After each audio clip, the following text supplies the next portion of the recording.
بسم اللہ الرحمن الرحیم۔ آئیے سیکھتے ہیں کہ تلاوت کلام مجید کو شروع کرنے کی کیا جائز صورتیں ہیں۔ تلاوت کی ابتدا مختلف طریقوں سے کی جا سکتی ہے۔ پہلی صورت یہ ہے کہ تعوذ، تسمیہ اور صورت کی پہلی آیت ایک ہی سانس میں پڑھی جائیں بغیر کسی وقفہ کے، جس طرح اعوذ باللہ من الشیطان الرجیم بسم اللہ الرحمن الرحیم الحمد للہ رب العالمین۔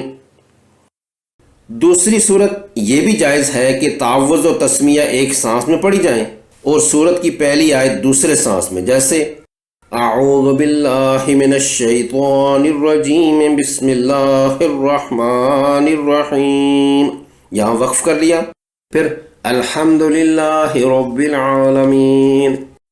تیسری صورت یہ اختیار کی جا سکتی ہے کہ تعوذ کو پہلی سانس میں ادا کیا جائے اور دوسرے سانس میں تسمیہ اور صورت کو ملا کر پڑھا جائے، جس طرح اعوذ باللہ من الشیطان الرجیم بسم اللہ الرحمن الرحیم الحمد للہ رب العالمین۔